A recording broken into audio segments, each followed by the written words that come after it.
Nuevamente acá volvimos, qué temazo, ¿no? Seguimos. Lindo, y con ¿no? un gran día. Con un gran día, sí, totalmente. Bueno, Yelén, ¿con quién estamos?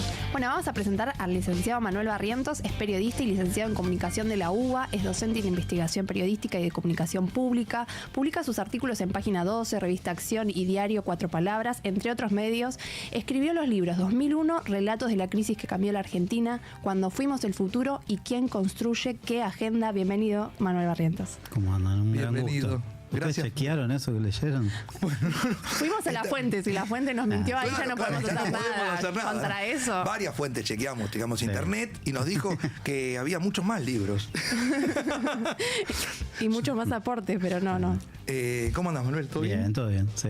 Bueno, la idea era charlar un poco, hoy es el Día Internacional de la Democracia, y vos como periodista, que está tan en boga todo esto de las fake news, las redes sociales, el cambio del paradigma de no saber qué es verdad, qué es mentira. ¿Cómo manejan los periodistas hoy la información, el cambio en los medios? Que nos cuentes tu visión de esto. Sí. No, antes que nada escuché la primera parte del programa y ustedes hablaban del tema también de salud mental. Sí, del claro. Día de la Prevención del Suicidio. Sí, claro, correcto. Yo di hace unos 15 años clases de periodismo de investigación o investigación periodística. Es la misma materia con distinta denominación, depende de la casa de estudios. Y es impresionante cómo cambió la elección que tienen que... eligen un tema a investigar y este año, por ejemplo, todos los alumnos, de manera fortuita, Espontánea. sí, eligieron investigar cuestiones relacionadas con la salud mental. Y una de las cuestiones es el uso de la inteligencia artificial con fines terapéuticos. Porque Sí, tiene sí, que sí. ver con lo que ustedes Temón. estaban comentando. Sí, sí. Y, digamos, en Estados Unidos, por ejemplo, buena parte de los usuarios usan el chat GPT Ujú. para utilización terapéutica. Primero, se usaba para ayuda en el estudio y demás. Hoy mucha gente sola, digamos casi todos, aunque estén acompañados, en algún punto nos sentimos solos, sí. usan el chat GPT con estos fines. Y como ustedes decían, un problema de la inteligencia artificial, que en realidad no es inteligencia, como de las redes sociales y demás, es el sesgo de confirmación. Entonces, en general, ya ha habido un caso que está en la justicia de una familia porque su hijo preguntó si se tiraba de un acantilado y la inteligencia artificial te dice que sí, Claro. que está bien. Esto en general son muy condescendientes todos estos mecanismos. Están en general armados, tienden a claro. elogiarte.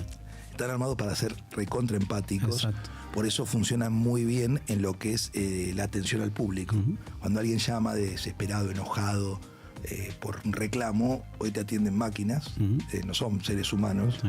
y te bajan y enseguida entienden por dónde tienen que ir para que vos dejes de estar enojado y nervioso y tratás de resolver tu reclamo. De la misma manera, confirmando lo que vos decís, vi hace poco una estadística que decía que la mayoría de la gente lo que le pregunta es cuál es el sentido de la vida. Ujú. Entonces, si vos confías en lo que te dice la inteligencia artificial como el sentido de la vida, porque está para eso, para empatizar con vos, y te va a decir lo que vos quieras escuchar, Claro, no te va a decir la exacto. verdad. Ujú. Y hay una renuncia al significado del ser humano de cómo aborda la vida, porque le estás Claro. preguntando a alguien que reproduce las redes neuronales humanas qué sentido le encuentra a la vida cuando no vive. Digo, es raro también, ¿no? No, y en ese sentido, y conectando con Claro. es, digamos, una renuncia a la política. Claro. A la política entendida como un encuentro con los otros, como solucionar los problemas comunes, porque si cada uno si las tecnologías, sea inteligencia artificial, sea redes sociales, lo que hacen es confirmar lo que vos crees, tus prejuicios, te terminan generando burbujas cada vez más chicas, más ensimismamiento, más aislamiento y menos ir al encuentro de lo otro, de lo otro que es lo diverso, lo que no es como vos, sea en términos raciales, ideológicos, de género, de lo que fuera. Empezás a rechazar todo eso y cuando vos encontrás a alguien que no opina como vos, te violentás. Sí, sí. Y no tenés la empatía de decir, bueno, esperá, yo tengo que aceptar lo que vos opinás, tratar de procesarlo y decir, bueno, en este punto nos vamos a poner de acuerdo, en esto no nos vamos a poner de acuerdo, pero en algún punto tenés que ponerte de acuerdo. Sí, Sin acuerdo no hay posibilidad de futuro. Claro, y marca o sigue marcando un retroceso de lo público. Totalmente. Ese es el gran problema, digamos. Todo se vuelve cada vez más privado, no en el sentido solo de en términos de propiedad, sino de esto, de aislamiento, de ensimismamiento, y de no ir al encuentro de los otros. Ese es como un gran problema. No me acuerdo quién dijo hace poco que él respetaba que la gente tuviera opiniones, pero no la opinión de la gente, porque hay gente que tiene opiniones que verdaderamente son bastante irrespetuosas. Entonces, yo te respeto que vos opines, pero déjame disentir. Y a veces cuando vos discutís te dicen, pero vos tenés que respetar mi opinión, pero está mal. Sí. Digo, yo te respeto que opine, pero está mal lo que estás diciendo. La Tierra no es plana. Claro, por eso digo, hay un problema que son los datos. Y en relación a tu primera pregunta, digo, ¿cuál es hoy el rol del periodismo? Digamos, cada vez más es, digamos, antes se decía que la noticia era el relato de aquello que había pasado. Claro.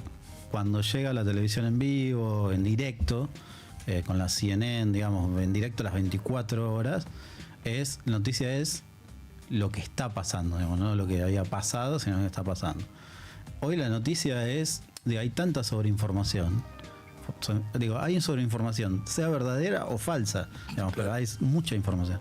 Entonces, uno de los grandes trabajos del periodismo es jerarquizar, digamos, qué es importante y qué no. Y después, otro trabajo hoy es esto, ir a las fuentes, chequear qué es verdad, qué no, digamos, como dividir aguas, si se quiere.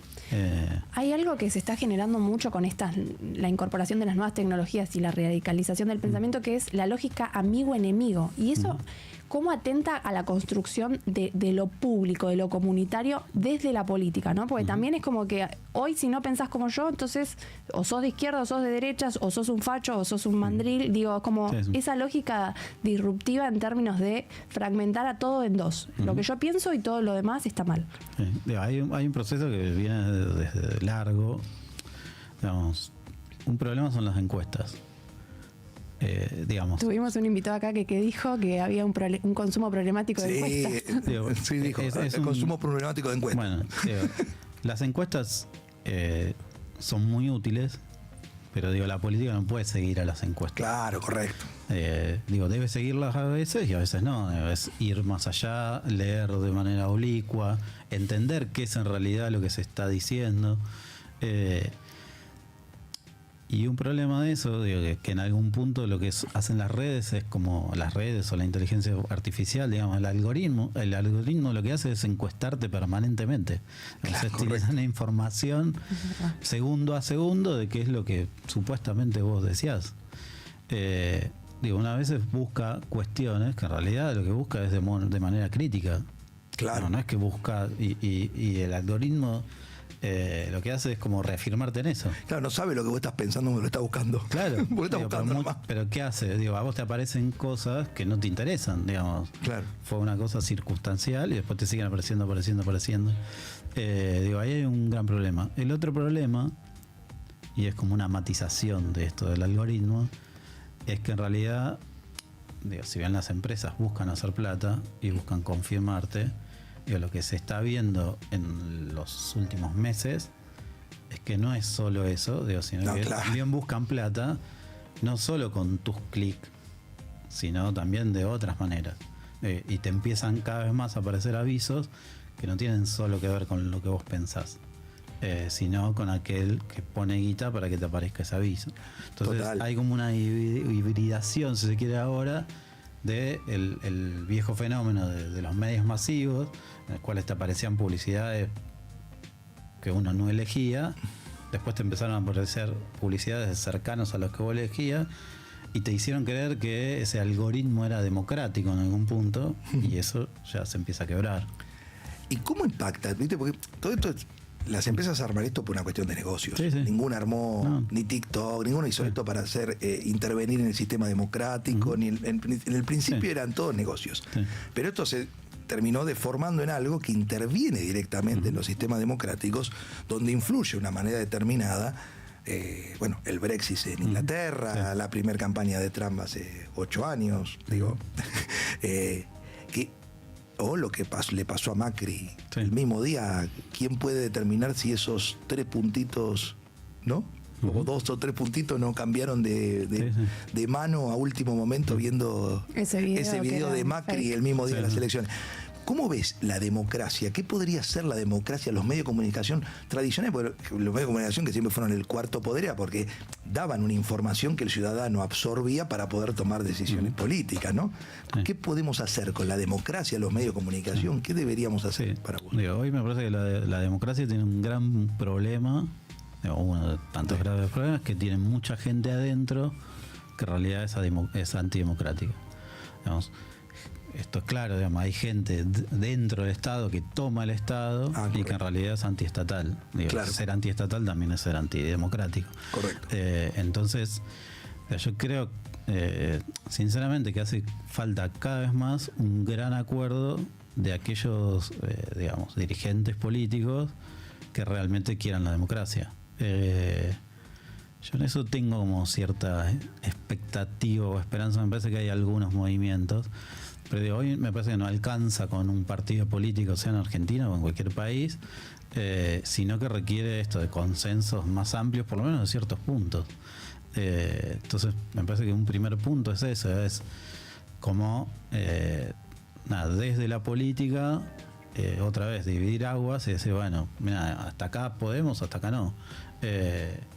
Yo creo igual que todos estos esquemas comunicacionales, de inteligencia artificial, de redes, etcétera, son muy útiles para campañas, son menos útiles para la gestión.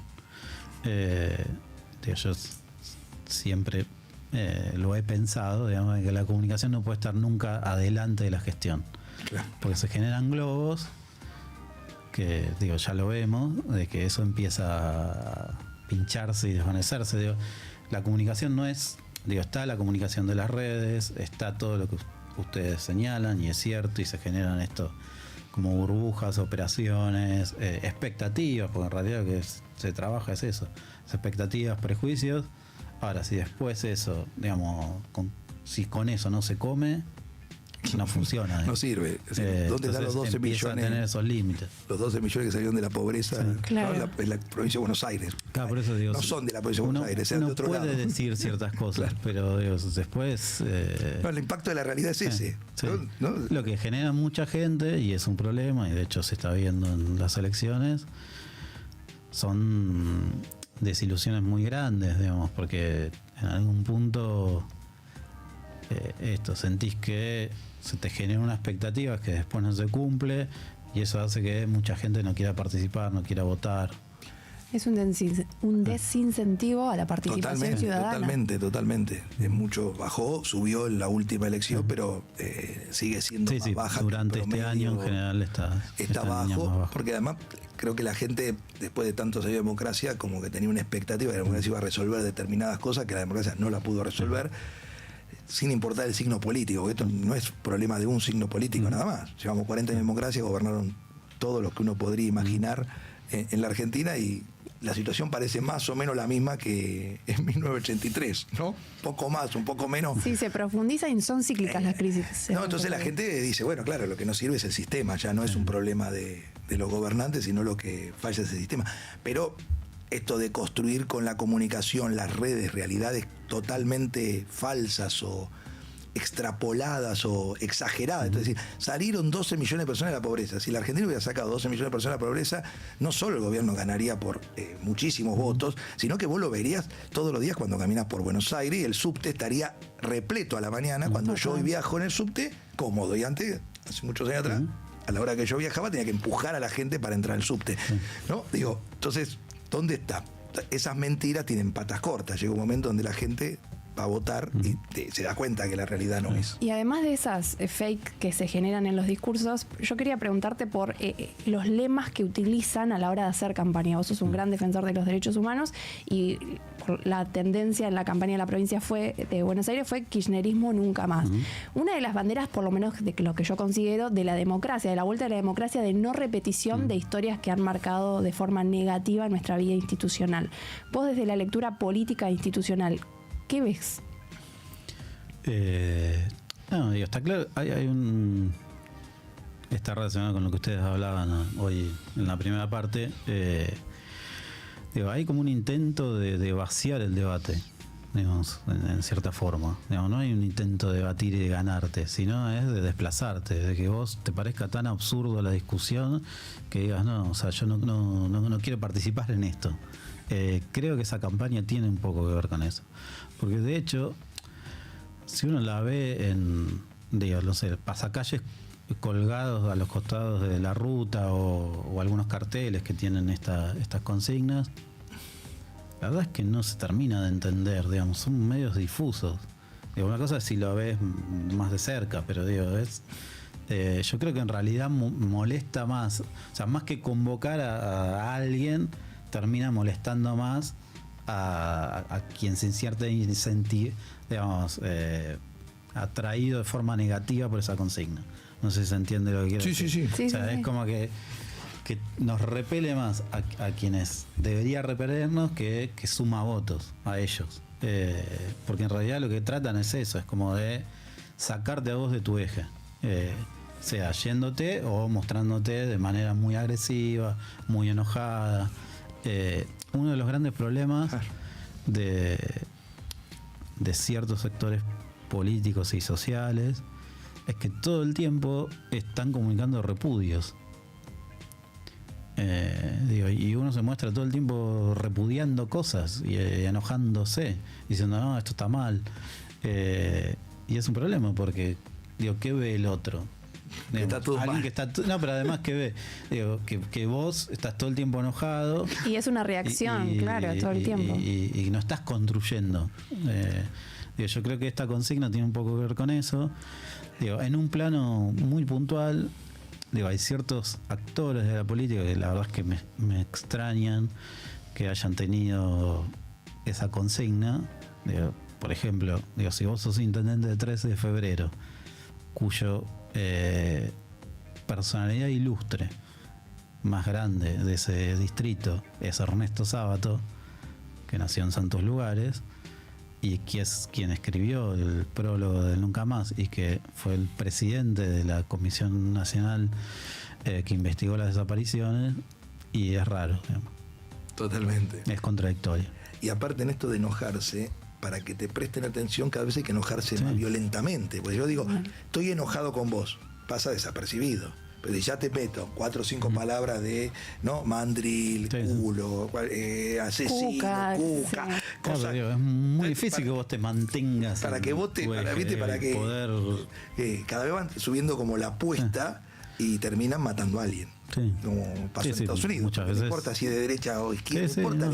En un momento alguien se siente tan violentado por lo que el otro dice que termina la violencia física resolviendo algo que debería resolverse en el plano político sin el extremismo, sino con el debate, con el discurso, con la discusión. Y que muta la violencia, porque pasa de una violencia verbal a una violencia física. Claro. Digo, son distintos tipos de violencia, pero violencia al fin, digamos. Y vuelve a la política, por un lado, como un espectáculo, como un entretenimiento. Un entretenimiento que es de una película cada vez más violenta, digamos. De terror. Pero no deja de ser eso, un espectáculo.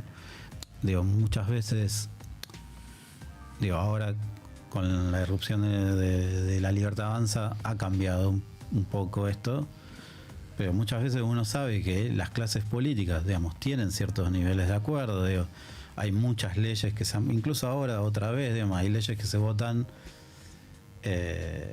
61-7, o sea que hay como grandes niveles de acuerdo, y después los discursos son todo lo contrario. Uno ve los debates parlamentarios, te parece como que va a salir ahí, sale B. Y después en realidad, hay niveles de acuerdo mucho más altos de los que parece. Y tiene que ver con esto, con captar la otra vez, esta lógica de captar clics. Franco le contestó, no me acuerdo a qué diputada, diciéndole, lo que usted acaba de decir es para hacer un video de redes, porque no tiene una sola prueba de todo lo que dijo. no es verdad ni mentira. Lo que digo es que es verdad. El que estaba hablando en todo su discurso acalorado no tenía nada que ver con preguntarle al jefe de gabinete algo. Era todo un discurso incluso para que la... Estaba pensando en el clic. Pero totalmente. Y yo decía, estaba esperando cuál es la pregunta después de todo esto. ¿Qué le pregunta? Y claro, no tenía pregunta, porque en realidad... Y Franco se lo dijo, que fue muy divertido, porque Franco le contestó eso, ¿no? Y ahí te das cuenta que, bueno, que hay un juego de esto hasta que ponen en crisis esto de que el jefe de gabinete vaya 5 horas, ¿para qué? Él tenía otra lógica cuando se creó esa institución y no era lo que es hoy, porque tampoco estaban las redes sociales, porque nadie pensaba que vos ibas a ir a la cámara para que todos hagan videos de redes sociales diciendo algo. Lo que sí, sí se muestra... Se banaliza, sí, ¿no? Es que hay ciertas instituciones que siguen teniendo un nivel de legitimidad. Correcto. No es lo mismo que una... ¿por qué la política lo hace en el recinto? Es eso. Si sea insultar. Claro. Porque ese lugar sigue teniendo un nivel de institucionalidad. Si no, podría hacer ese video en su casa. En su casa, correcto, claro. No es lo mismo en su casa que estar sentada en la banca del Congreso hablándole al jefe de gabinete. Por eso. No es lo mismo. Entonces, claro, sí. Eso te muestra que hay ciertos niveles concretos, palpables, materiales, que siguen teniendo su valor.